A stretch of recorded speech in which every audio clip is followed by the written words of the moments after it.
What's good, everyone? What's good? What's good, y'all? Shit. Yeah, what's good? I'm gonna wait a couple minutes or a few moments to see if some people want to join the room before I start. But in this video, I'm gonna be speaking about how to initiate. God damn, this fucking sun. It's crazy. Let me see if I can. I'll just go this way. I'm gonna be talking about how to initiate the Breatherian process because one thing you guys got to understand is this: the breatharian. Every time when I say the word breatharian, please get out of your mind is solely means not eating or drinking. There's different levels and different stages to breatharianism, and you have to actually go through the. I would say 99% of people have to actually go through these stages in order to become a breatharian. So you don't have to just wake up in the morning, you just don't eat and you don't drink, or I'm gonna do some breathing exercises or I'm gonna do some whatever and I'm gonna do this and I'm gonna be a breatharian. That's Get that out of your mind. Like, this is a process that you initiate, and it's deeper than just doing some breathing or just some yoga or just some qigong, or it's deeper than that, because if that was the case, then every single person who did qigong, yoga, or breathing exercises will be a breatharian.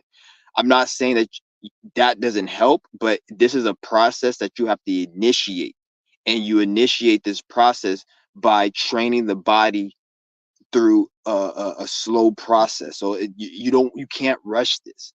And the best way that you can train the body is to go on I would say do a 7 to 9 day fast, and try your best to not have anything but liquids during that 7 to 9 day process. So I would say go on because if you go on a 7 day dry fast, you already initiated the breatharian process. So now, as you keep doing that and you keep introducing lighter foods and liquids, you're initiating the process. Then you do other things like yoga, tai chi, and breathing exercises that will complement. But this is a process that you have to initiate. This is not something that just comes overnight, or something that you can just snap your fingers and, oh, I'm a breatharian. And no, this is a fucking a process that takes years. Some people may take longer, but some people may be quick. But this process takes years. So the first thing you want to do to initiate this process, I'll say, is go on a 7 to 9 day water or juice fast. And once you do that, you already initiated the process. So your body's automatically got to be, because when we talk about being a breatharian and getting this nourishment from the energies that they call chi or prana, we're not talking about just getting rid of food, because we're in a human body, so you have to be nourished from something.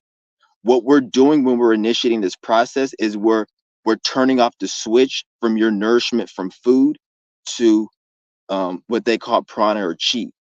Once you train the body through these practices such as breathing and fasting and um, doing that for sustained period of times and putting lighter foods in the body, you're going to be slowly transitioning the body from food to that chi nourishment. And this takes time to do. This is not a quick process. This can take years. But in the process of years, you're going to see yourself slowly needing to eat. Like, I just came off of a 5 day fast, and I broke it the day before yesterday at night, and then all day I didn't eat anything. But usually, when in the like 2 years ago, 3 years ago, when I broke a fast, I would go to the restaurant and I would just grub and I'll eat until my stomach was gonna be full. But yesterday, only thing I ate was, like, I ate a watermelon, and I had some peanuts, and I was good. Like, I was full, and I didn't think that. So this is why you have to change your mind, because a lot of you guys, you may get into the breatharian process and you may not need a lot of food, but then you're still eating a lot because you haven't changed your mind. So this is why you have to change your mind and change what you're putting in the body, because once you get on this process and you start not needing food and water, you have to change your mind so you don't. It's like this shit gets deep, so I don't want to really confuse too many of you guys, because, like, I don't want to drop too much to confuse you. That's why Mooney Mercury, he left a post saying that he ate dense food, and it brought the energy down from his qigong. Like he did qigong and then he ate something dense and the energy went down. I knew that was going to happen, but I didn't want to put that out there because I don't want you guys to be like, well, if I do qigong, that means I have to give up eating pizza so I didn't, certain things I don't want to tell you guys because I don't want you guys to just be turned off from it. I want you guys to learn by yourself. So there's certain things I left out. So at least now you're on the process, you know how the energy feels. Because if I would have said certain things, some of you guys may have not even started the process. But when you start doing qigong, yoga, and all these things, you want to cut down dense foods because it can zap your energy. But as you keep going on this process, you're going to notice your body doesn't even want dense food no more. You can't eat dense food. It don't taste good no more. It'll make you feel sick. You just don't want it. Or you may like food still, but you don't need that much food to fill yourself up. Like it was my case yesterday. Like when I broke my all day, I didn't fast yesterday, but I didn't need that much food to fill me up. When I was on my fast, I was craving a lot of foods, but then when I ended it, when I ate, I didn't need that much. Like I just eat a handful of peanuts after my fast and I'll be straight. And I'll be like, what the fuck? Like it's kind of weird. So this is why like you have to understand like what's happening. This is your body slowly transitioning. Because when I say I eat one meal, when a breatharian says they eat only liquids or they eat only a handful of peanuts a day, don't think that that liquid and that peanuts is sustaining them. That's not what's sustaining them. That prana is sustaining them. The food is just adding on to make the prana sustain it longer. And eventually they won't even need any food to sustain themselves. They'll just need the prana. And that's the advanced level where you don't need food or water. But when you're going through the processes and you need less and less food, it's not that the food is sustaining you, the prana is sustaining you, but you just need a little bit of food to add with the prana so you don't need to eat. So therefore, before you ate 3 meals a day, because you didn't have no prana or no energy in you, when you start initiating this process, you only need probably a handful of peanuts and a piece of fruit and that prana you're already being nourished by, and put that together, you're good for the day. As you keep going, you may need no piece of fruit and just liquids. And then the prana sustains you. So it's not the liquids, it's not like the liquids or other shit is sustaining. That's not what it is. It's the prana that's also sustaining the energy that you're building up. And how you build this up is by training the body. It's not by doing a lot of exercises or breathing or yoga.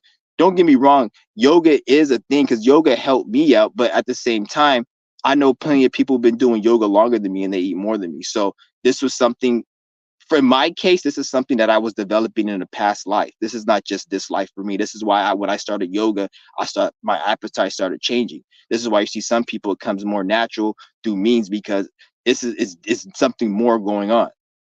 Like when I tell you guys about, I was doing yoga and I don't need to eat no more. Not everybody can just do yoga and not need to eat no more. Like that don't really, some people, they do yoga and they do yoga more than me, and they can stand on their fucking head and do all these weird poses. They've been doing it for years and they don't even fucking have, they're not even where I'm at in terms of needing to eat. They need to eat more than me. You see what I'm saying? So, and breatharian process, it goes beyond just food. Food is just a side effect. The reason why they call it breatharianism and they relate it to food, because that's the biggest thing in society. Everybody's a drug addict and addicted to pleasure and desire. So food is what brings the attention. But if you really look deep into this thing, it goes beyond food. Breatharianism, it goes into your energy, it goes into spirituality, how much you can perceive the reality. Dreams get more vivid, other things. And I'm not saying you need this to tap into that. I'm not saying you need that. But at the same time, a person who doesn't need breatharianism to tap into these things, if they were to be a breatharian with their advanced experience, they'll be able to tap in even deeper. So I'm not saying you need this to do this. I'm not saying that. It's not like, oh, you have some type of God body because you're a breatharian and you can be spiritual and you can do this. No, there's people who can do it without it. Very few, but the people who can do it without it, if they were to be breatharian, they'll even be going even harder. So yeah, you got some people in the room. You just finished a beginner workout, feeling great. Yeah, I'm about to be dropping a new one today. I'm about to be doing so. This one's gonna be an hour long. It's gonna be a little. It's gonna be a little bit more advanced. At the end of the poses, at the end, you know when you're holding the poses like this, and you're doing the poses and like the mudras, that is the qi gong. That's the qi gong. All the swinging motions is you just accumulating the energy. That's not the qigong. The qigong is the actual pose. Holding that pose, that's the qigong. So when I say qigong, that's where you're actually pulling in the energy from, and you're nourishing the body. And this goes just beyond just eating. This nourishes your this actually is helping your organs. Like those movements that I'm doing, it's affecting certain meridians in your body, and it's healing their organs. It's strengthening your liver, your kidneys.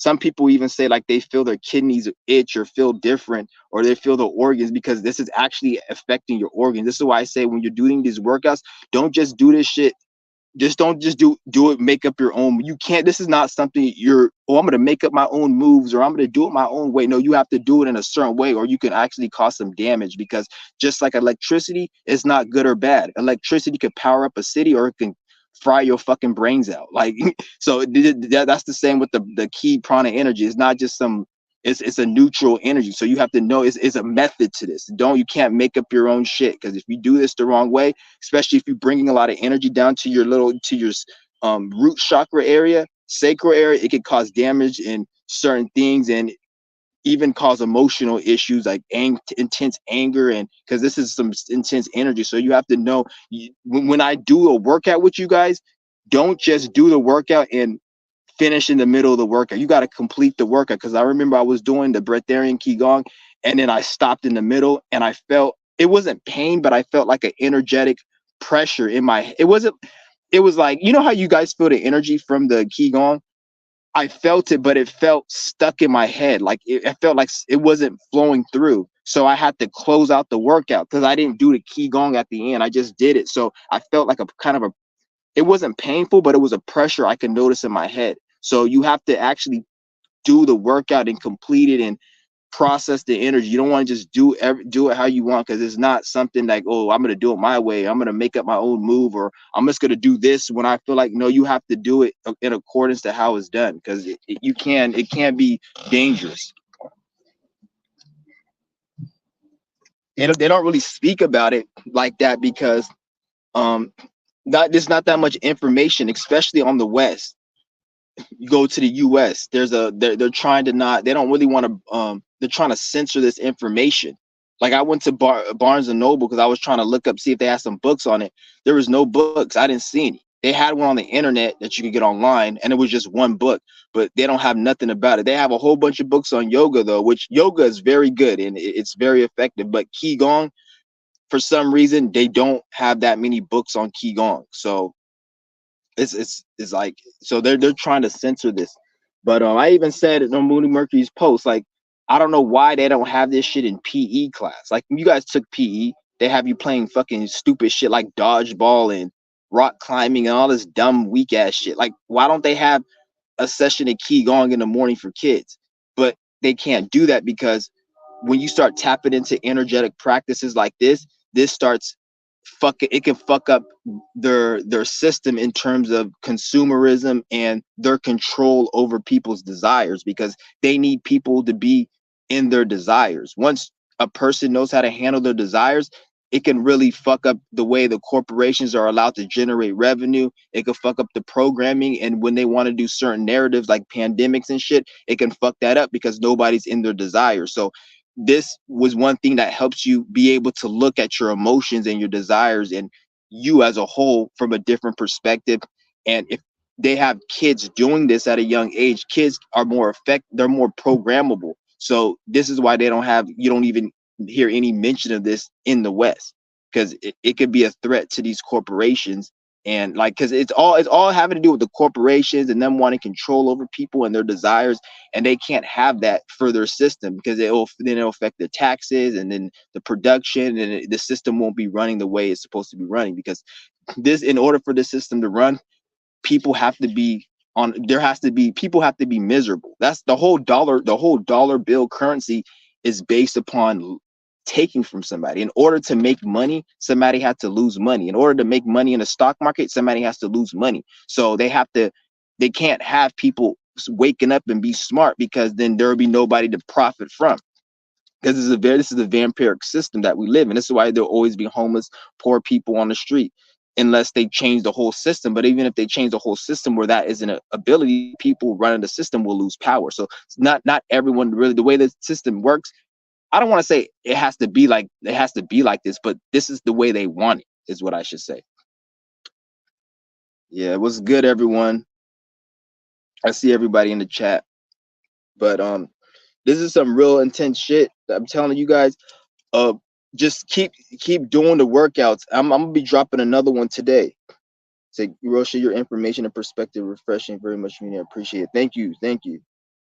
Yeah, yeah. You don't hear that many. And even when I look into like the communities, like the Prana community and like the Breatherian community and all these other communities, it's like you don't see that many people from the U.S. speaking about this. And when you do, they're always in another country. Like all of these retreats and all of these centers and these teachers are they're all out of the country, like in whether it be Australia, Europe, fucking, I'm not just talking about, oh, it's on the east, it's not on the west. It's in the west, but it's like Australia, Europe, Italy, then you may have India, then you may have Africa and like other places that would do it more. But the US is like, I don't see that much about it. And people from the US who are interested in it usually venture out into other countries to go to these retreats and to get information and shit. And it's like, it's weird.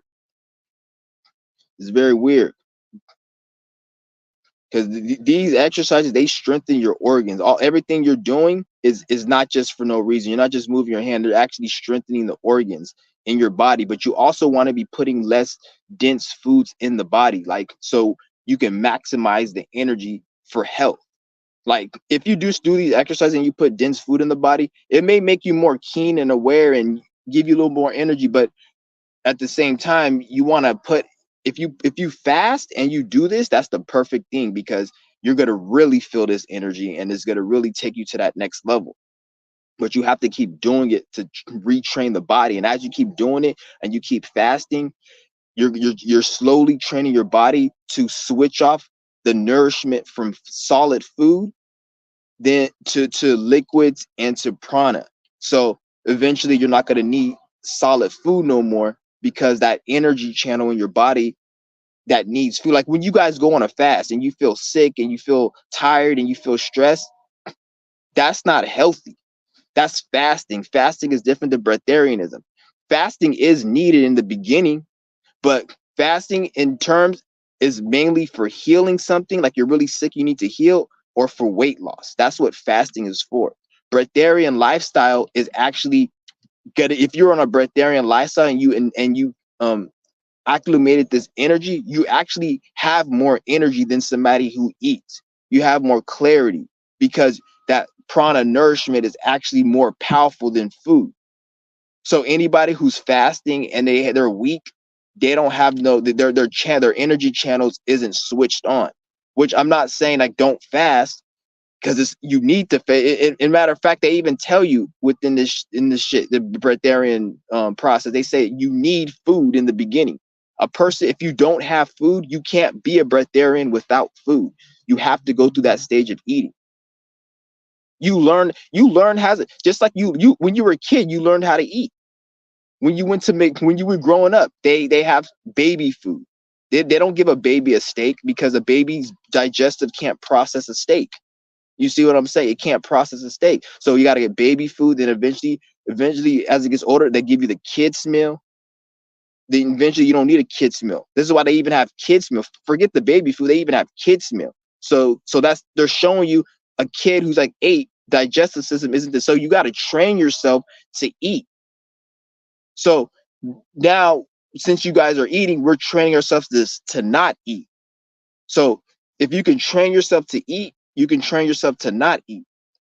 So this is what we're going right now. We're reverting back all the programming, because we learn eating as a learned habit. That wasn't the case. There would be no such thing as baby food, kids meal, and all this other shit that they have in the store. So that shows you they trained you to eat. And then somebody's like, "Oh, we have a digestive system, and so we need to eat." If we didn't have a digestive system, then there'll be no such thing as a breatharian, and you couldn't even be a breatharian. You being a breatharian and the energy and nourishment comes from is all from the digestive system. If you didn't have a digestive system, you can't even initiate or be on this process. So that debunks that dumb shit. Oh, I have a digestive system. We need to eat. No, if I didn't have a digestive system, I wouldn't even be able to become a breatharian. So like it all factors in. And then people say, well, we have teeth. We have teeth. Teeth teeth have nothing to. Yeah, you use teeth to eat. But remember, I told you in order to become a breatharian, you need food. So the digestive system and the teeth doesn't mean that we're not supposed to eat, because in the beginning stage, I just told you need to eat. Because if I just took food from you right now, you'll fucking die. So obviously you need the teeth and you need the digestive system to slowly acclimate yourself on this process. So that debunks all that shit. Oh, we have teeth, we have digestive. That debunks all of that. Because if you stopped eating right now, you will die. So you need food right now, but you want to eat less. So in the beginning stages, you want to eat less. And this process, there's many ways to become a breatharian. There's not just one way. Like I told you guys about yoga. There's many other methods that you can go on it. There's some methods are harder than others. Some methods require you to be on liquid. Some are more energetic based, but they all revolve around the pretense of you not consuming food, or consuming light food, or very, very little food. Always got to keep that in mind. Like, because you'll have motherfuckers out here who know nothing. They're like, oh, I'm a nutritionist. First of all, if you're a nutritionist, you have no reason talking about fucking breatharianism, because I see so many nutritionists want to say, oh, you need food. But first of all, if a breatharian doesn't eat, then um you have no reason to even be in a breatharian's life, because you're only supposed to tell people what they need to eat. A breatharian doesn't eat. So what the fuck does a nutritionist have anything to say about anything breatharianism? That makes no fucking sense. It's like a fucking football coach trying to tell LeBron James how to fucking play basketball. You're not supposed to, like, nigga, you a football coach. Go fucking teach Terrell Owens or somebody. Don't teach fucking, like, that's how it seems. Like, so anybody telling you, oh, you can't be a breatharian, you can't do this, you need this, you need that.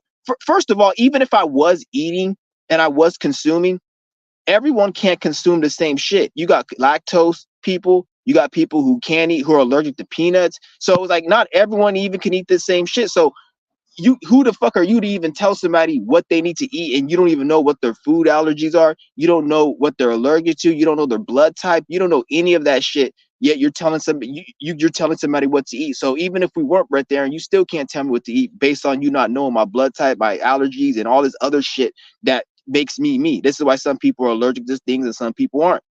So don't let anybody tell that this is impossible. This is not a viable path. It's not healthy. It ain't healthy for you. Because at the end of the day, this path ain't for everyone.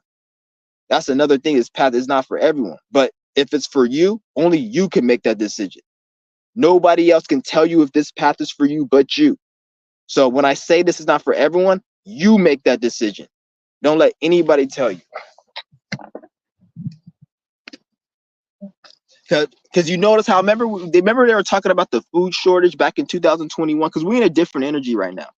Remember back in 2021, 2020, they had a food shortage, and everybody was talking about how we need to stock up on beans, rice, and cans. And you went to the stores and the stores were empty. It was like a viral thing on TikTok. Empty grocery stores. Now, where the fuck is that at? You don't see that no more, because we're in a different energy. And matter of fact, you see the opposite. You see people eating less.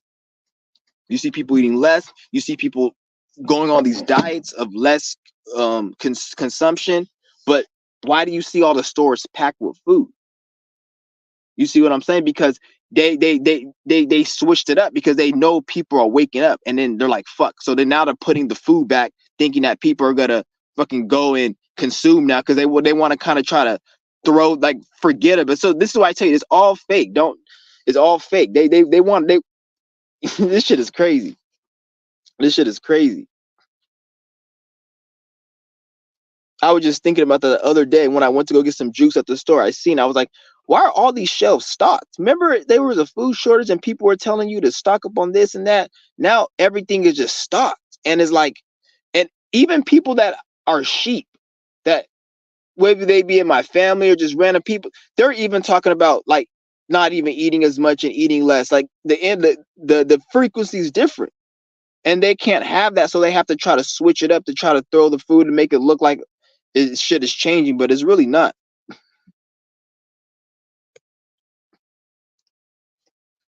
Just crazy. I'm gonna drop the link if anybody wants to join. And breatharianism goes, like I said earlier, it goes beyond just food. This thing is, it goes beyond just food. Like this is a spiritual, like, enlightenment type journey. It's well beyond food. Food is actually like, when you get deep into it, food is just like a small tiny byproduct.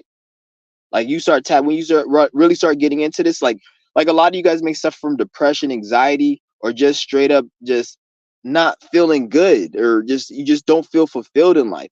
Once you're on this path, and you really, because this prana energy, it doesn't just nourish you so you don't just need food. It nourishes you so you are always in a continuous state of bliss and perpetual, like, happiness, and you sleep less.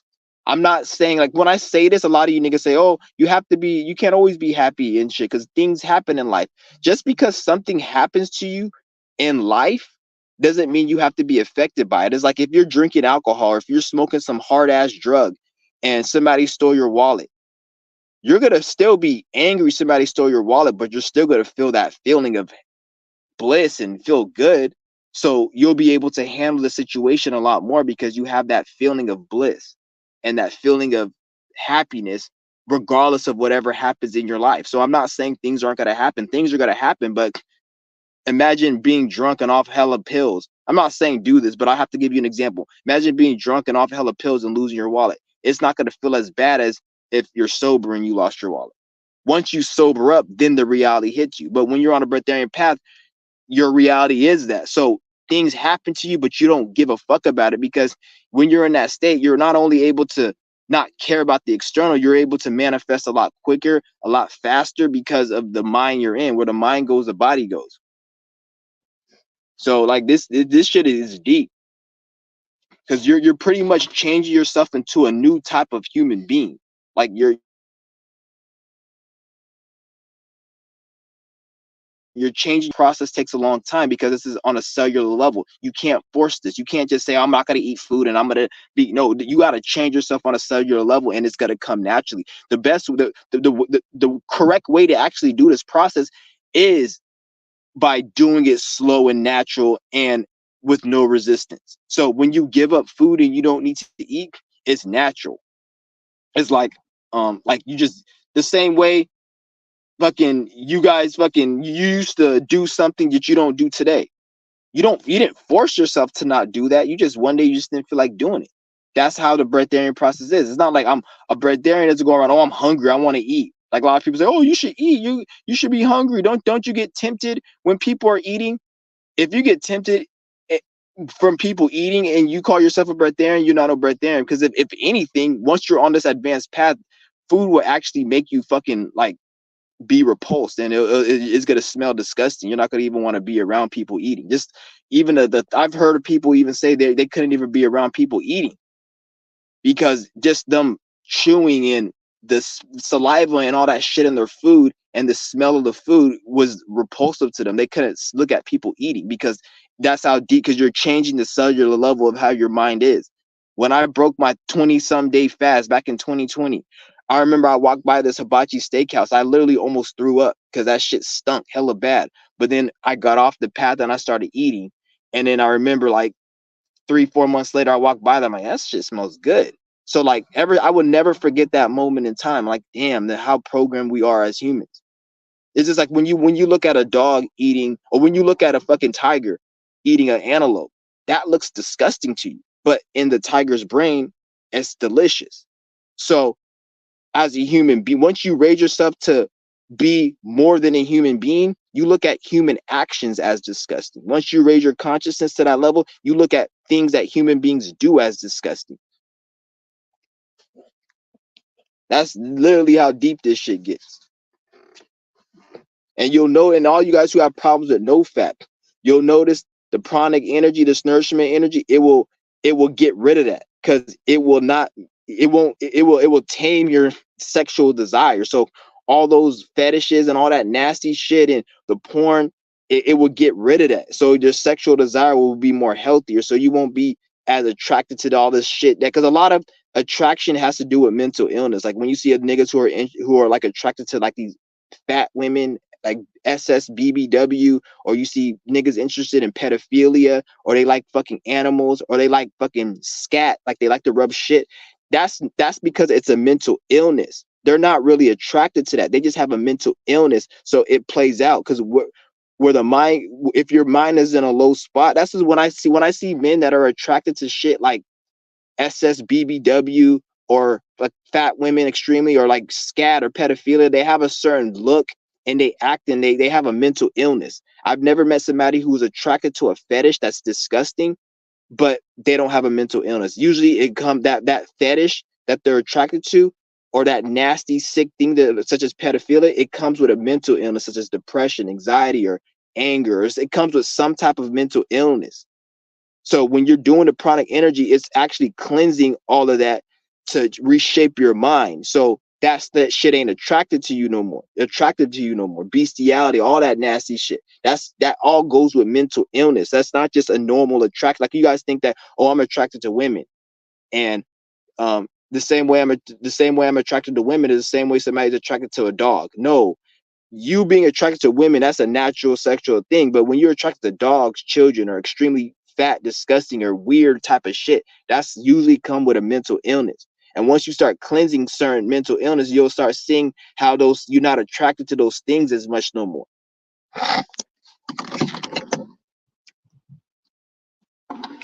Like I remember back in the day, there was a time like I used to like damn near every bitch I seen I used to want to fuck.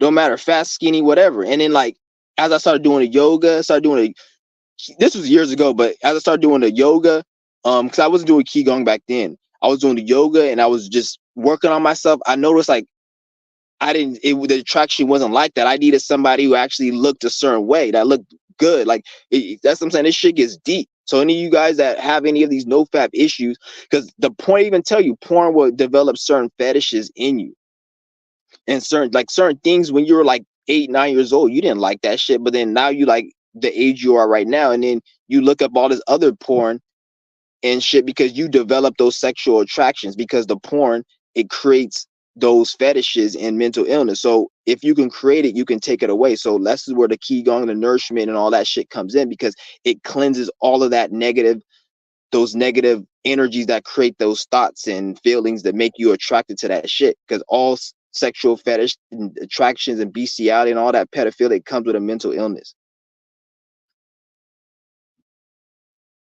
Somebody told me ADHD is linked to unhealthy diets. It could be. It could be, but most of the time ADHD is usually is just linked to a blockage in the energetic system.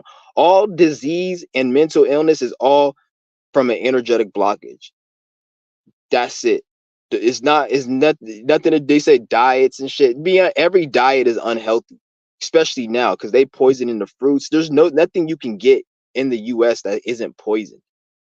So if you don't believe me, like I remember I went out of country years ago, and then when I came in, they had a sign checking for fruit. I'm like, why are you guys checking for fruit?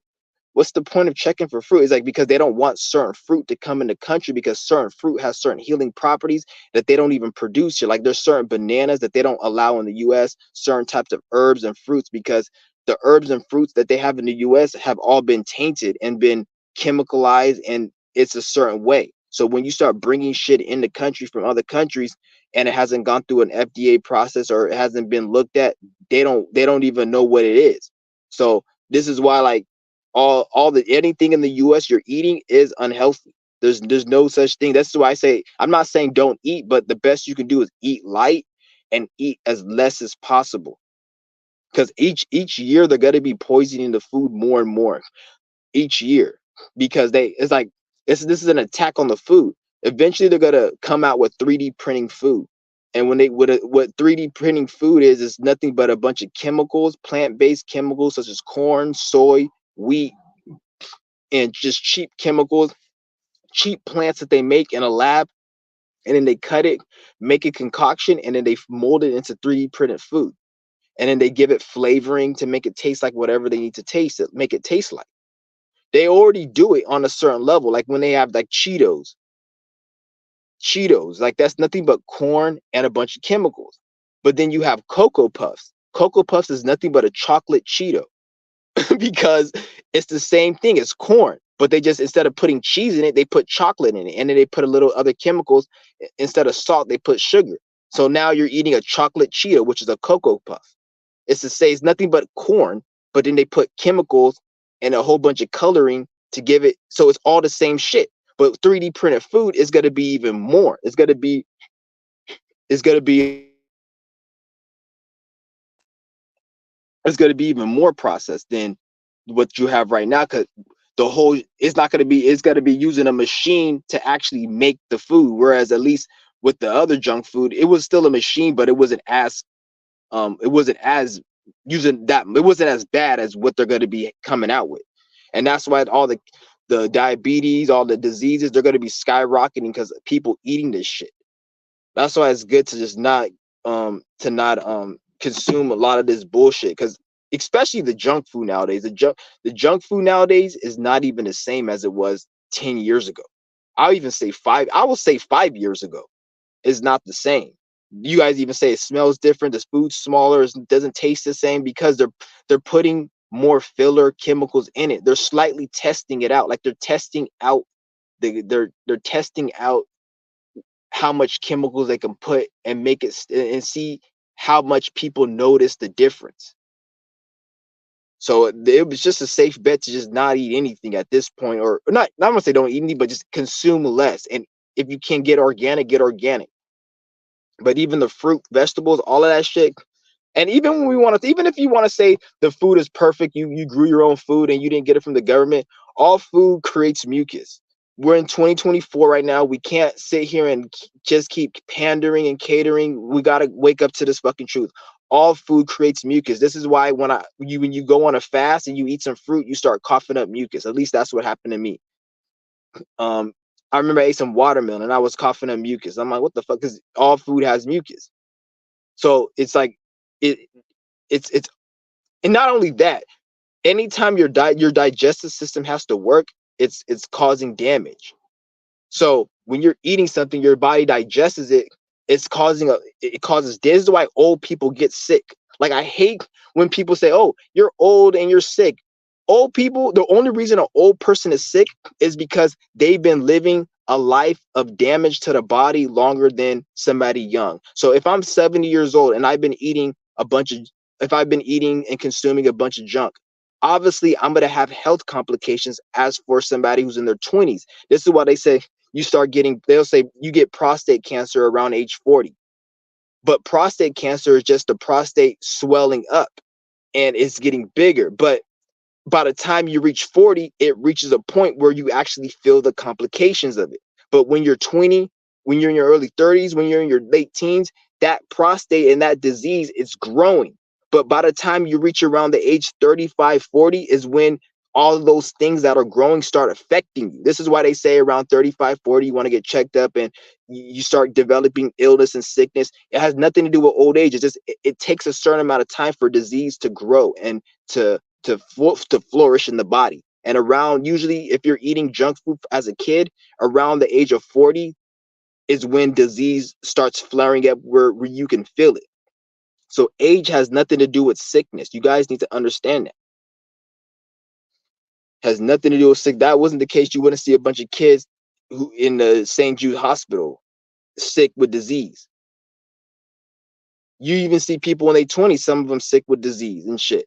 Depending on some people, their organs are just born weaker. Maybe they have some type of um, karmic thing happening to them. Because that's another thing I want to talk about as well. Maybe I should make this another video. Is health is also a spiritual thing as well. Health is also spiritual. I don't even know why they even correlate health with science, because health, it could be, but I would say it's about 50-50. Health is 50% science, 50% spiritual, because you can be somebody who eats healthy. And if you're like, this is why it's good to be on the spiritual mission. This is why you may see somebody who smokes cigarettes and then be 80, and you may say this person smoked cigarettes and then they died early. Is because it's a spiritual thing. It's about being on your mission. Anytime disease flourishes in the body, it's because you're not being yourself. So you can be eating healthy and be doing all the shit you need to do, but if you're not doing something your spirit came down here to do, the spirit would do something to get your attention. And sometimes it can play out as bad health. But at the same time, don't think of it like that, because you can have the perfect health ever, but you may get in a lot of accidents. You may get in a lot of fights. Your house gets shot up a lot, or just bad things happen to you and you get taken out because you're not on your mission. So it's not about, oh, I'm trying to be healthy to live longer, because at the end of the day, anything can happen at any time. If you're on a mission, that's going to ensure you. If you're out here doing your spiritual work and you're making a difference on this planet, and you smoke and you eat junk food and smoke weed, and you making a difference, then the spirit will make you live to be 100, because you have a purpose and you have a reason. So health is a spiritual thing.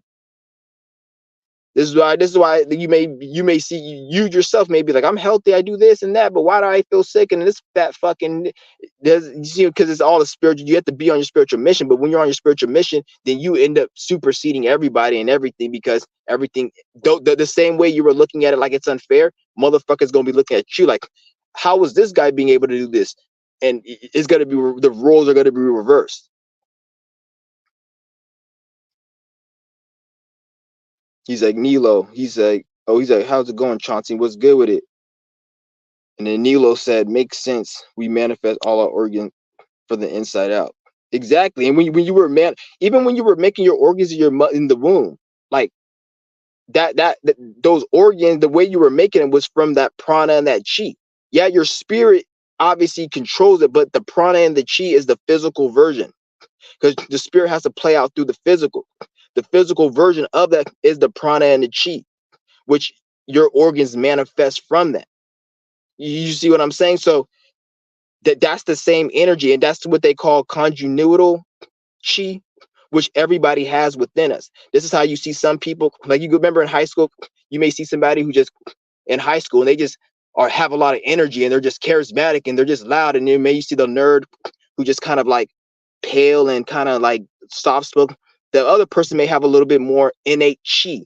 Some people are born with more innate chi than others. You can still build your chi up, but some people are just born with more innate chi than others. But we all have that chi within us, because if you didn't have any, that they call it chi. I don't like that word because it's a Masonic word, but I just got to say this so you guys can know what I'm saying. It's energy though, but we all have this. And when you don't have this chi no more, it you die. You don't live no more. So that's why when you see somebody, like if you watching a fucking, let's just say you watching some type of you watch a movie and somebody gets shot, and then like some people, they get shot in their heart and they die quick, and then some people get shot and then it takes them a little bit longer to die. It's not like there's a certain method to die, because you die when your chi is gone. You got to understand it. You die when your chi is gone. So this is why some people die quicker than others. Some people may be in the hospital and be able to last a little bit longer than this person, and this person had the same illness. It's because you die when the chi is gone. So we all have this chi within us. So once you are on this breatharian path and you initiate the process and you get to that advanced stage, when you're living off that chi and that energy, that's what you're living off of, that chi that's within you. But you have to train your body to be able to tap into that energetic channel so you can live off that energy, because it's all within us. It's about training the body to get to that state. It's like a person who doesn't need no food or water, they're eating. They're just eating that, because we're in a human fucking body. You can't be in a human body and not be nourished by something to live. It's just about nourishing yourself through that energy.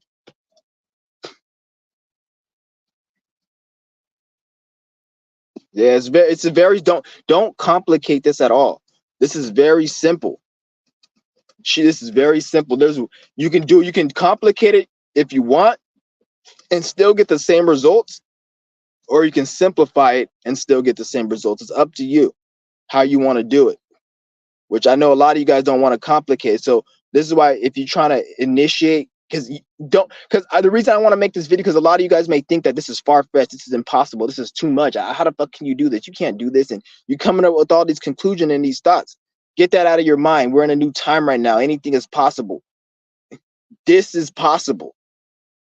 It's not hard. Like they that's another thing of the programming. They program you through making you want to eat and consume and all that. Cause you notice how, like, even in life, even like in the government, they want you to be consuming. It's funny how they'll give you food stamps, but then they won't give you housing stamps. Stamps that, because food, housing, and all that, they're all resources. You go to the store, they throw away food every day.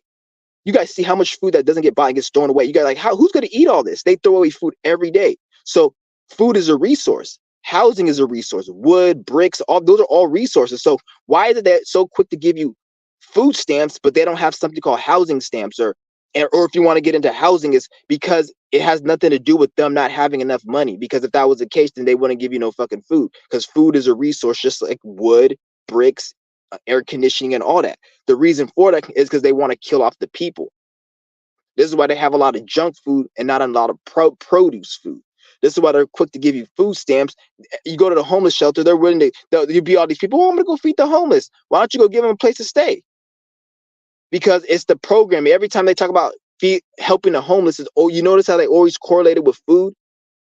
Oh, help the homeless through food. It's never housing, or let them stay in a building, or let's build some houses, because it has nothing to do with money. It's because they want to kill the people off.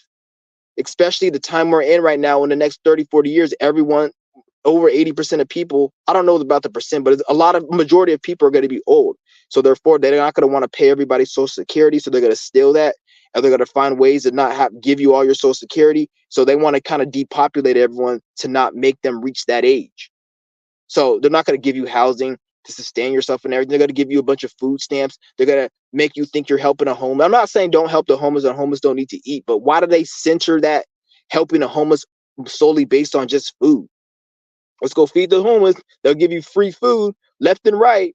But then if a homeless person wants housing, it's a problem. It's like the system can't do it. It's not that. It's just food kills the people. And they don't like homeless people, especially because homeless people don't produce for their system. So why would they want to keep them living? Because homeless people don't produce. They don't even want people who work at McDonald's fucking living that long, because you're producing, but you're not producing as on a higher magnitude, to be honest. And the time we're in, even if you're in the upper class, they want to eliminate you as well, because you're becoming obsolete due to AI and the fact that people are waking up. And then they don't want to be a situation where people are a mob of people are at the White House or at the fucking government office ready to put somebody's head on a stick because they woke up to the government. So right now we're in a time where they're trying to kind of depopulate people, and it's going to get worse. But they're doing it in a slow, and they're not going to just do it in a blatant way. They're doing it in a very slow, precise way. They do it in all types of means, even all down to what's going on in Haiti right now. I guess like the gangs are running Haiti and shit, which I knew that. It's so funny because somebody sent me that, my cousin sent me a link saying, oh, look what they're doing in Haiti. The gangs have overtaken the city.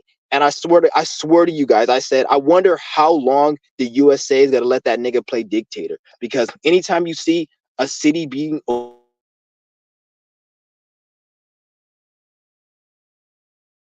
every time you see a city being overran by gangs, that's because the US government or the government and the system is allowing them to do that for depopulation, or they want to clean that area out. You're not just overrunning a city. And a week later, I see some news article talking about the US Navy or the Marines has landed on fucking Haitian soil or some shit. So you see what I'm saying? Like, because they let it go for a little bit. Then they're like, all right, it's time for us to come in, and they come in and they clean it up. Just like they did in El Salvador. All those gang members in El Salvador, they built a mega prison, and you see all those niggas. And there was like over, I don't know how many, but there was like, I've never seen that many people in one area. There was so many gang members in El Salvador. They cleaned up that whole fucking country, and everyone's all talking about, oh, all those cartels, they're powerful. The government can, nigga. I knew from day one they allow that because they need the cartel, they need the mafia to keep the system running. They need it because it helps with the human trafficking, it helps with the drugs. They need it to all keep running. But certain times there's gonna come a time where they don't need that energy no more. And then I guess for El Salvador, they were like, okay, it's time to clean it up. Right now, they're letting the Mexican mafia, they're letting them, the cartel, the Mexican mafia, they're letting them run. But eventually, they're gonna do what they did to El Salvador to the Mexican mafia. I don't know how long, but they're gonna do that. But they're not gonna do it now because there's billions and billions of dollars being made from the drug trade, human trafficking. So they're not gonna just clean up El Salvador or Mexican mafia like that because there's so much money coming in and it's fitting into their agenda. But eventually, when they don't need that energy, they're gonna clean it up and build a big ass prison and take everybody the fuck away.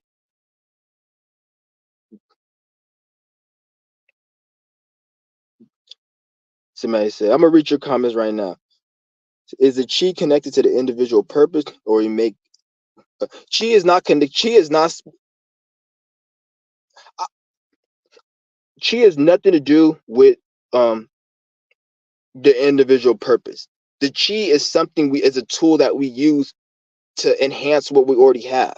So like that's what the chi is built for. It's to enhance who you are. So if you have a spiritual purpose, it can enhance that more. You don't not we all have chi. Chi is something we all have. A plant wouldn't be able to grow from the ground. Like because the spirit creates everything. Like the spirit creates everything, but the spirit has to work through the physical.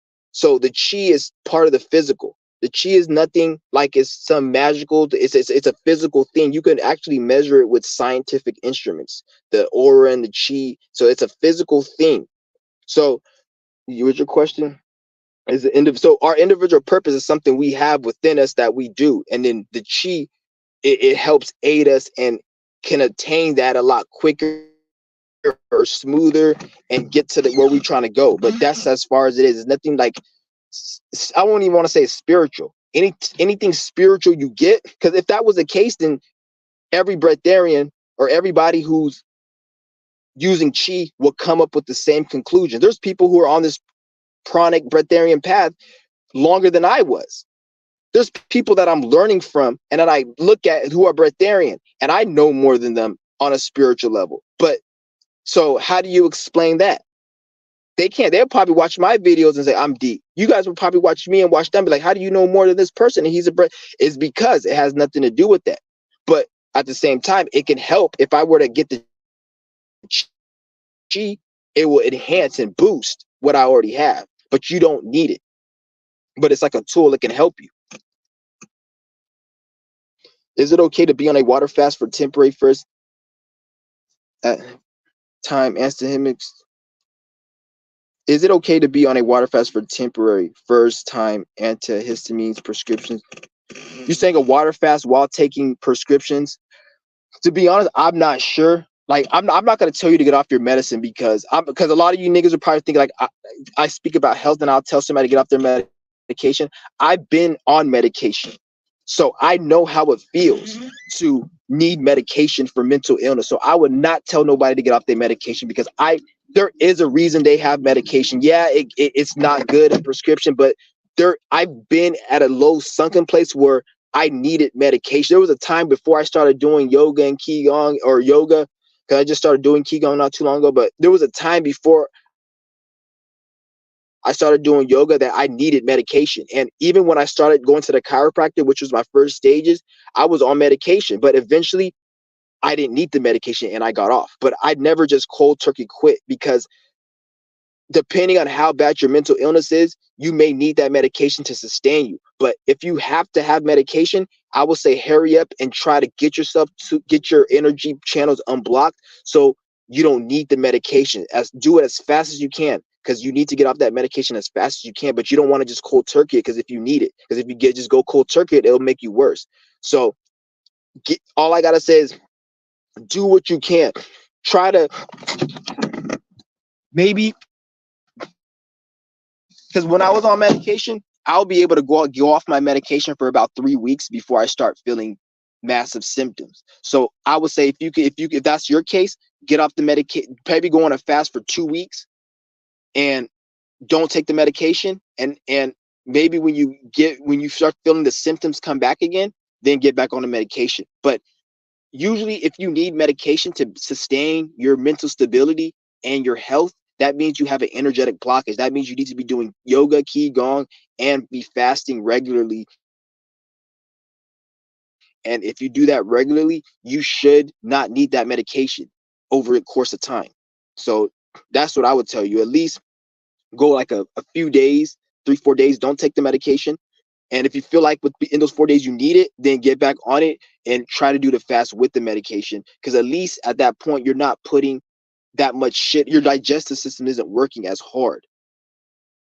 So that's what I gotta say. But as far I won't tell. I'm not gonna tell you to get off your medication because I've been on a. I know why. I can see why they make medication. Some people they need medicine. If you just got rid of all prescription, people will be killing themselves, going crazy, raping, doing all types of crazy shit because there's a reason they have it. But what I don't like is they overprescribe that shit. There's I'll say over 90% of people who don't need it that they just give. And then these people take it thinking that, oh, I need it, but they really don't. What's good? So Nilo H2O said, I work at house, a homeless house mini job right now, and they get lots of free food, but they let them die in there with overdoses. Yeah, exactly, because they let them die with overdoses because that's another depopulation. Why, why heal the people from drugs if because though all of those people that are on drugs, they're not producing nothing, they're just leeching off the system, and they don't have any because and you really can't get angry because if somebody really wants to get off drugs, they can get off drugs. But if you made a decision to just want to stay on drugs, then at the end of the day, the government not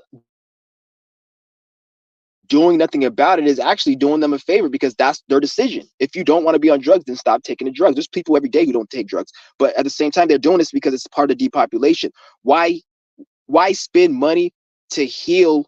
Because you guys got to look at it from the government perspective. The government already don't fuck with the people like that. So why am I gonna spend billions of dollars to go and heal some addicts and house them if they're just gonna get better and get well just to go on YouTube and make videos and watch channels like mine to talk shit about them? You guys see what I'm saying? Like that's how the government's looking at it. Like, why should we help these drug addicts? Why should we help these homeless just to give them a house, to give them money for them to wake up and get their shit together, just for them to have an ego and a chip on the shoulder to talk shit about us and watch videos like Chauncey one and say how the system's gonna collapse and be more of a burden to our system? Why don't we just let them die off? Because they already want to be on drugs. So that's how they think. You got to put yourself in others' shoes. So they're not gonna obviously help those people on the overdose. They're not gonna help them because why would they? Looking from their perspective, we're looking at it from our perspective. If it's like a soccer team and you want this team to win, you're not gonna be, man, why can't the other team just let us score? It's like they're not gonna let us score because it's their team. You got to put yourself in their perspective. They're not gonna want to fucking let. So that's what they don't care. They want that's part of depopulation, drugs. So that's what it is with that. And then they give them lots of free food because food is a drug. Notice how I say you put overdoses, then you put food. Both are drugs. Food is a drug, and you notice how it's unhealthy food. It's not even like fruits and vegetables. It's unhealthy shit, a bunch of processed shit, and it's expired food at that. Food that's expired. That's not even like the shit that the regular people don't even want. That they don't even sell in stores no more because it's expired. So that's the food that they give to homeless people. So it's even worse because they have all the food. Because food is a resource. Anytime, like you gotta look at everything as a resource. Food is no different than fucking housing. Because what do you build with houses? Wood, bricks, coal, all just shit that you get from the ground. Same with food. So if they can produce a lot of food where everybody can eat, they can produce a lot of housing and clothing materials where everybody's clothed and they can do that because it's all the material. It just they don't want to do that for their narrative purposes and reasons. Because if that wasn't the case, then motherfuckers would be starving and they'll say that, oh, we can't give them food as well. So yeah, it's fucked up, but that's just the way it is. He's like, any tip for heart issues? Like I said, my whole channel. If I had heart issues, fasting. Have you ever been on a fast before? Fasting. That's something very good for heart issues. Um, I would say fasting. That's the number one. You want to go on a fast. Go on at least a 2-3 day fast. After 2-3 days of nothing, try to do it with just water if you can. After you do that for 2 to 3 days, you should notice your heart not as symptomatic, or whatever problem you have, you should notice it not feel as bad as it was. And once you get to that spot where you can be like, I feel better than I was before after doing this fast, after doing this qigong, then keep up that practice and make it a lifestyle. Don't just do it and then just stop. You have to make it a lifestyle, because one thing I want to tell you guys, health is nothing but a lifestyle. Health is nothing but a lifestyle. Health is nothing but a lifestyle. You got to keep that in mind, because if you just get on this path and then you want to get off of it, then your health issues are going to come back again. Everybody right now that's not on a health path is in a process of dying from a health issue. I'm not saying we're not supposed to die, but you're not supposed to die from a health issue. You are not supposed to die. That's what I will say. And you can quote me on it and you can do whatever. You are not supposed to die from a health issue. We're supposed to die from anything else but a health issue. When you die from a health issue is so preventable. It's just like you having $10 and somebody says, how did you lose your $10? Oh, I lost my $10 because I bought some weed. How did you lose your $10? I lost my $10 because it got lost in the wind. The wind blew it out of my hand. You're gonna look more stupid. So it's like, it's the same with health. How did you die from a health issue? That's so fucking preventable. You mean to tell me you died from a health issue? It's one thing if somebody came and shot you in the head, or it's some accident or something, because something you can't, it just happens. But you die from a health issue, that's preventable. Like, how you lose $10? You just let the wind blow it out your hand? You're gonna be feeling stupid. That's why I say you should not die from a health issue. If you die from a health issue, that means you failed. If I died from a health issue, I failed. Obviously, somebody comes and like fucking shoot you in the fucking head or some shit, I could call that a health issue, but that's something external. I'm talking about like self-inflicted, like you eating too much crap, or you consuming too much, or you have a problem, but you didn't deal with it. Like, you could deal with it. If I had a heart issue, what I would do is I would fast as much as I can, change my diet. That's another thing. You don't want to put no garbage in your body. Like, get rid of all processed food completely. I'm not saying it's gonna be easy, but you have to like work. You really have to do it. Like, everything in life takes sacrifice. The way this reality is constructed is you can't get what you want unless you do unless you sacrifice. This is why 99% of people aren't successful. I've seen people, they do everything in life. It may even look on the outside that they work harder than this guy, but the one thing that this person misses, they didn't sacrifice something. You can't get what you want to the maximum potential of life and get fulfilled without sacrificing something dearly great to you. That's how it's set up. There's no way around it. You can try to play to take shortcuts. Every person in this life has to sacrifice something dear to them that they don't want to sacrifice. And when you sacrifice that, it opens up a channel for something better to come in. And when that better thing comes in, it may take a while, you're gonna be like, I am so glad I sacrificed that shit. But it's gonna take a minute, and you're gonna have to go through a period of you sacrificing something and feeling that it was worthless. Why did I sacrifice? That's stupid. You're gonna have to go through that feeling, and it's gonna take a minute. But because it's a test, and once you get through that, then you got it. But like, I'll say, get rid of all processed foods. Start fasting a lot more, at least once a week. Remove all processed foods, and get rid of all soda. I haven't drank soda in over a year. I don't even drink that shit no more. And it's very simple. It's not hard. Don't look at it like it's hard. Like, I remember, like, when I started fasting years ago, like, I'll have certain health elements, like my heart will fuck up sometimes. And because I took it, a lot of you guys don't remember, like, what got me into fasting is because I had a tooth infection. 2009, I had a tooth infection, and because I didn't brush my teeth all my life. Like, before 2019, since I was born, I rarely brushed my teeth at all. I just never liked brushing my teeth, which was really dumb. And when 2019 came, my teeth was but my teeth looked good. Like, the way they look now, they look the same. So you wouldn't be able to tell I didn't brush my teeth. That's why another reason why I didn't think it was necessary, because, like, I got good teeth and my saliva cleans the teeth, and I don't need to brush and shit but they were rotten. And 2019 came, the infection was so bad that it went into my bloodstream. And then I started having heart issues, and heart pains, and every part of the organ where blood flows, I had pain in. So just imagine that wherever blood is in the body, I felt pain. Sometimes I have heart issues, and then sometimes I have fucking hemorrhoid. Sometimes I have fucking eye, like, everywhere, but it wasn't all at once. Like it'd be one day I wake up, my eye will be just swollen. I couldn't even open my eye once. One day I couldn't even breathe. Next day my heart would just be hurting and be bumping. Next I had hemorrhoid. I couldn't shit.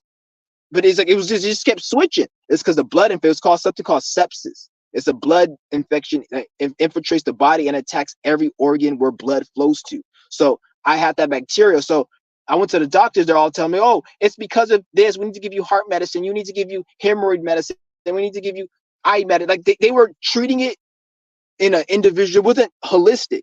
So, and I was like, I think it's my tooth. And then they'll look at me like one thing I hate about doctors is you can be almost about to die, and the doctor will be telling you what you need to do, and you'll be like, I don't think this will work. And then even though you're about to die, they have an attitude because their ego and their little bullshit PhD is more important than actually helping somebody. They don't care about helping nobody. They just care about you agreeing to their bullshit, and hopefully it works so they can feel good about their degree and diploma. So I was like, fuck these stupid weak ass doctors, nigga. I'm going to do my own thing. I looked online. I see somebody do fasting. My first fast was dry fasting. The first fast I did for the first 6 months was all dry fasting. So no water, no food. I did a first 3-day dry fast, which was May 13, 2019. I remember that. And it's funny, I have my YouTube channel. I was going through all this shit while I had my YouTube channel. I didn't let you guys know because you guys didn't know. So you guys knew I was fasting, but all this shit I went through, I always had my channel and everything, and my old channel, and fucking, I remember after the 3-day fast, I noticed like my heart felt a little bit better, and like my teeth was a little bit wider. I was like, okay, I know what's going on. I have to keep this up. And then ever since that day, this is where we're here right now. We're here right now, and it's been a process ever since then. So that's how I got into this fasting thing. And then eventually, as I kept going, like it wasn't like I got cured immediately. Like even to this day, there's still certain things, like because the infection was so bad, it was so deep, it was ingrained. Like I couldn't even get out the bed. I felt weak. So even to this day, like there's still some little minor symptoms that get better because that's how bad the infection was. So even to this day, certain things, but I will say I'm about like 95, 96% better. But that's what I'm saying. Like this shit, that's how bad this shit was. I even still feel kind of symptoms today, but it's very, very minute compared to as it was before, where I couldn't even leave the bed. I couldn't even speak right. Like it was just, I was a fucking mess back then.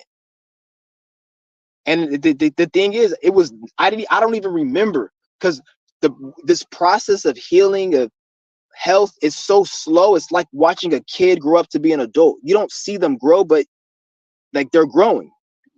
So I can't even remember how I was before. But when I look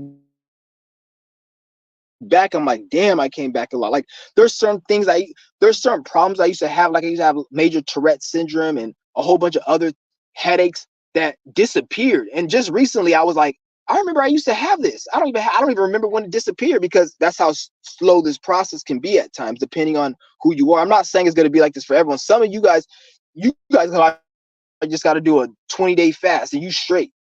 But we all different. So don't think that it's going to take you years. Everyone's different. Like I said, I had an infection that was going to kill me. A lot of you guys are in a state where you just feel pain. Imagine having an infection where if you didn't deal with that infection within a week, you probably would have been dead. Like that's where I'm coming from. You guys are just coming from, you feel a little heart palpitations, you feel a little discomfort. So your healing journey may be quicker. But that's how I would deal with the heart issues if I had any.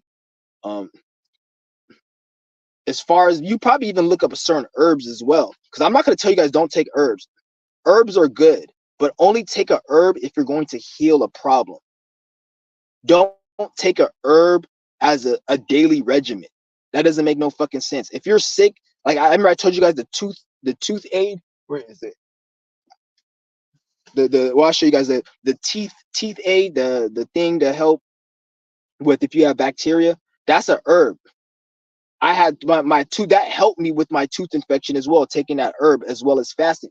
If you have a sickness, take a herb until you get better. But don't be like, I take ashwagandha plant or I take sea moss every day. That's fucking retarded. First of all, don't take sea moss. Sea moss is a Masonic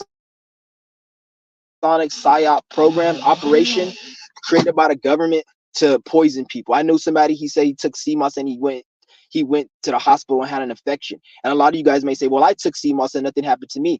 Doesn't mean nothing's happening to you. Some people, when they take sea moss, they have an infection, they go to the hospital. But some of you guys, you may take it and it's damaging the body, but you're not going to feel it till years later. But anything that they tell you to take, sea moss, ashwagandha, or anything on a regular basis, that's stupid. You take something to get yourself healed. Don't take sea moss. I'm just saying, but as well as ashwagandha, I haven't done enough research on that. I don't really research herbs like that because I don't need I don't. It's just me. I don't need that.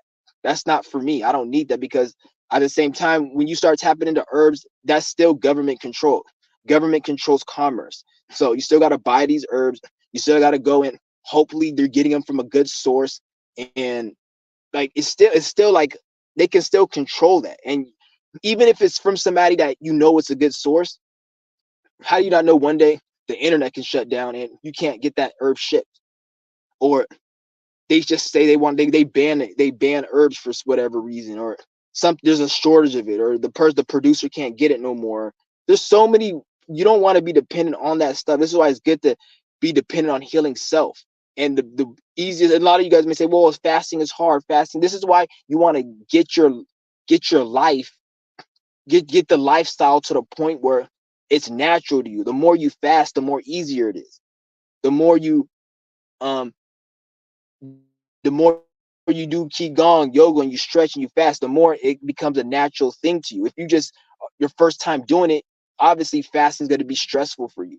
This is why you want to do it regularly, so you don't have to be dependent on going back to herbs. And then when somebody tells you to fast, you make a rationalization on why you can't fast because I'm going to not have energy. Well, if you were fasting for the past 5 6 months, your body would have adjusted to the energy, and you would have not feel fatigued and feel tired after 3 days of fasting because you would have been used to it. Because what a lot of people want to do is a lot of people, they want to get healed so they can go back to their lifestyle. So it's like, oh, I have a heart problems, and then they take care of their body, heal, and they get better just so they can go back to eating junk food again. Like that, it's just gonna come back again, and you're just gonna have to do it all over again. I've seen it before. Like you're gonna have the same problem, and you got to do the same thing again, and then it's like you might as well just make it a lifestyle. That's why it's a mind. You want to reprogram the mind to program yourself to want to enjoy doing what's healthy for you. A lot of you guys enjoy doing things that aren't healthy for you, but you need to enjoy doing things that are healthy for you.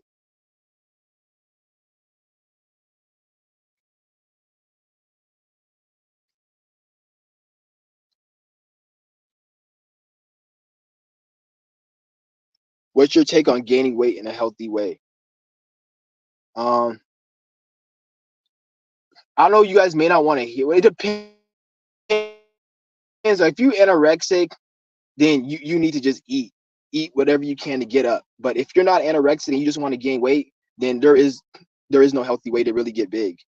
Like other than training training your body to be nourished from the energy. Therefore, you will be able to eat healthy and eat less and still go to the gym and gain weight. Because all these people saying that you need to eat to get big, that's only for people that haven't successfully initiated the process within so they can be nourished off the prana. So once you nourish off prana, your weight stabilizes from these fasts, and then your energy skyrockets. So therefore, you can be on a fast, and then you can work out, go to the gym, and then you're going to gain weight because what's that food that you would eat to make you gain weight is good. The prana is going to be making you gain weight, and you're going to be initiating the weight gain by working out. And then when you work out, then the pranic energy is gonna build the muscle. You see what I'm saying? So that's the only way, unless you want to just gain weight by just eating, because there is no way, no healthy way to gain weight. If you really want to gain weight, just eat a lot of food, maybe eat a lot of healthy food or something, and just gain weight through that way. But I don't really know the healthy way to gain weight other than doing it the through prana and initiating that energy source, which is what most people like I can see don't think, because it takes time to get to that point. It's a process. This is why, like, you guys just see me go to the gym all the time. I stopped going to the gym because I want to focus on this. Because when I went to the gym more, like, unless you want to go to the gym just to fucking work out and be healthy, but I want to go to the gym to get big. But since I was in the beginning of the process, I couldn't go to the gym because it was gonna fuck with my gains. It's gonna make me skinnier, and then it would be no point going to the gym. So if I was you, if you really want to gain weight, just eat normally and just gain weight the old-fashioned way and go to the gym. But I don't, in terms of doing it the healthy way, I don't think there's really a healthy way other than the prana way I just explained through pranic energy. A Qigong teacher online said practice Qigong for 5 to 10 minutes. To be honest, like that, it's better than nothing. It's better than nothing.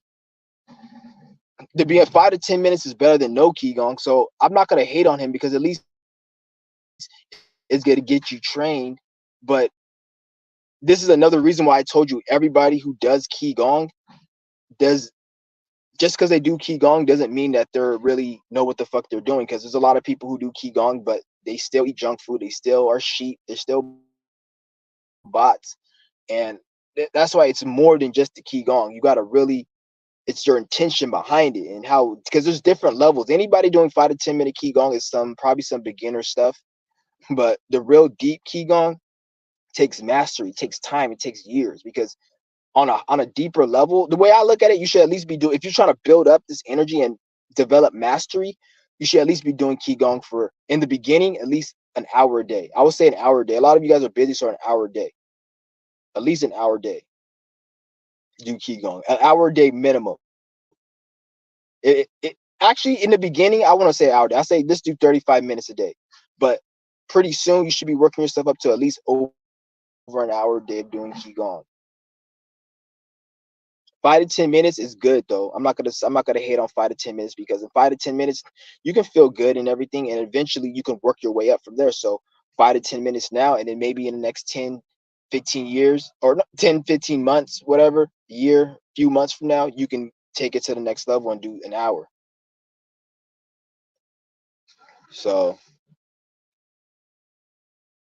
yeah, that's what I would say to that though. But any type of Qigong is better than no Qigong. So the reason why a lot of people say 5 to 10 minutes though is because they know a lot of people they live hectic, stressful lives, and they go to work and they got kids and all this shit. So they say that to cater to that niche of audience. They're not saying this as in do this to be healthy. They're saying this because a lot of these people, they're on YouTube. They need to make money. They want to reach that audience, and the average person doesn't have time in this age because they work you and they make you always busy solely for the reason to not be healthy. So this is why they have nine. This is part of the reason why they have 9 to 5s, that they make you work. So you'll have to only be able to do 5 minutes of Qigong or 10 minutes.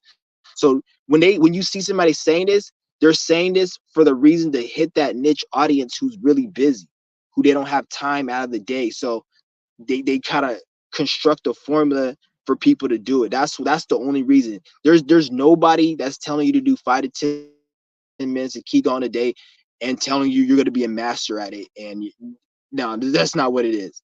5 to 10 minutes a day will keep you calm, keep you chill, and that's about it, and keep you in a good mindset. And it will get you up in preparation for longer Qigong sessions. So down the line, it'll be a lot easier. Even when you start fasting, it'll be a lot easier because your body has some more energy than the average person who didn't do it. But that's as far as it goes. I don't even think the guy who even said that, I don't even think he thinks that 5 to 10 minutes is suggest to be a master at this. He should should know better. But he's saying this for his audience and his niche, which is mainly a bunch of 9-to-5 bots and slaves. You got a bunch of snot-nosed bastards, kids who they don't have time for anything else but that shit. So you think mental illness, depression, ADHD can be given through genes? I don't think so. And even if it could, you can get rid of it. So that doesn't even matter in terms of if it can be given to you through parents, because if you do have it, you have it. So when you have it, the next step is to fucking resolve it. So that's why you don't want to think too deep about health and mental illness and hereditary. Look at it like this: my energy system is blocked. How do I know it's blocked? I feel discomfort. I feel pain in the body, in the mental, emotional, and physical body. So that I need to unblock. Done. Once you start bringing hereditary and this, black people have this, and we have diabetes more than, that's the programming the government wants you to be in. At the end of the day, I don't give. At the end of the day, there's a black person out there who never had diabetes before, and their family had diabetes. So always look at it from that perspective. Don't look at it like, don't make it too complicated. Look at it as we have an energy we have an energy system, and if it's blocked, this is what they call dis-ease, because it's not at ease. It's a blocked channel, so it's not at ease. It's not flowing right. So we got to unblock it to make it have ease. That's it. And there's many ways to unblock the channel. Qigong, fasting, yoga, eating healthy, herbs, plenty of ways. The reason I don't talk about herbs and eating healthy is because, if anything, herbs and eating healthy should be more on a preparation. So if you're eating healthy and taking herbs, it should be in preparation for your body to be going on this pranic liquid diet. And then eventually it should be a preparation. It shouldn't just be the end all be all. Like you see people that be like, oh, I got all these fruits and vegetables and all this. And I'm like, even then, like, it's a waste of time. You got to juice all this fruit. You got to cut the food. You got to get money to go to the store. You got to buy it. And then I remember I see this one nigga, he eats healthy and he eats vegan. And he's all like, I don't go to the grocery store to get my fruit. I get it from a fucking supplier. And this nigga said he drives an hour just to go get fresh watermelons. I'm like, all the time out the day just to do that, just to get some watermelon for what? Just to fucking to feed your flesh, where you can feed the body with the energy around you. And I'm not saying for you guys to don't eat healthy, and I'm not saying that. That's a first step, but don't make it your permanent step. If anything, remember I told you, in order to be a breatharian, you need food. So in the beginning stages, you do want healthy fruits and vegetables and fruits, but don't think for 1 minute that's the end goal and that's the end destination. Don't think that you got all this fruit, vegetables, and everything's good. If you want to live like that, that's fine. But don't complain when the prices go up and when there's a shortage of something, or when the fruit don't taste the same no more. And then you guys may say, "Oh, I'm gonna grow my own food." Okay, you can do that, but do you know how to mass grow farm crops? Do you have the tools to mass grow farm crops? What if something happens, especially if you niggas eat like 20 times a day? Do you have enough food to grow where you have that much? Do you have a food system in place where the food that gets rotten gets replaced by fresh fruit, or you want to eat a bunch of rotten bananas because you grew a whole bunch of fruit, but you can only eat a few fruit a day, and by the time you get to the other fruit, it's all rotten and shit. See, nobody thinks about this about growing food. They just think about it right now. All these things, like see, you don't think about that because we live in a system. Anytime you want food, you go to the grocery store. But if you're growing your own, you're gonna have that. You're not gonna just be growing. It's not about just growing food. It's about having a system in place where you're able to replenish the food that's spoiled, or making sure you have enough so you don't go through bouts of starvation and bouts of drought because you don't have enough water and shit like that. That's why you want to just make it simple.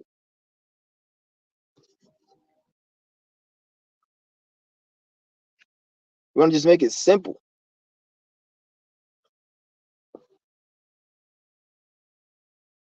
He said your stomach has a hard life by 20 meals a day.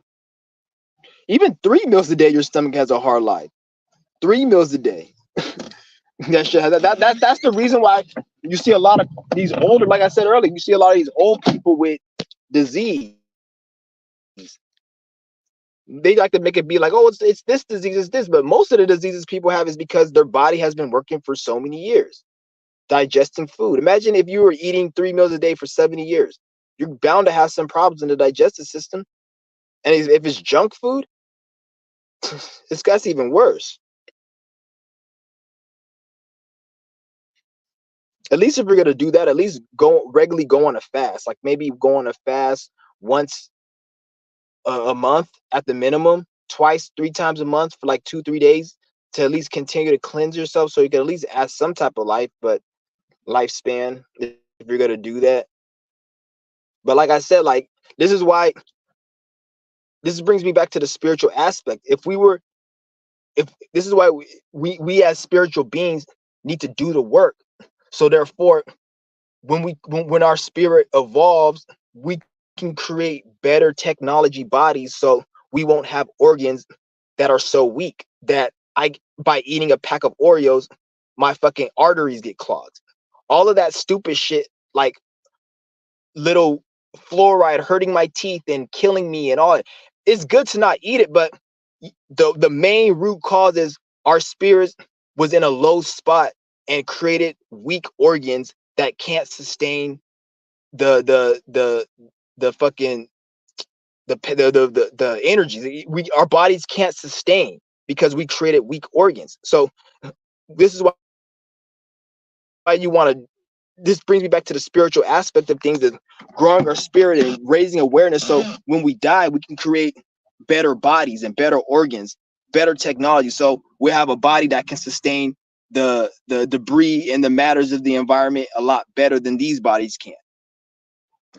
So instead of having a heart that fucking could get heart disease from just drinking some soda, maybe you have a fucking heart that it can sustain that shit, and that's not even a problem.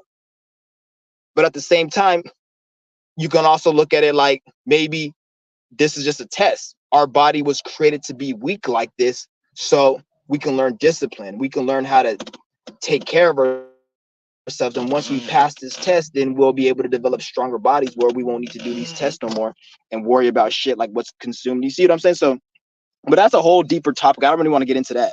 That's just a deeper shit.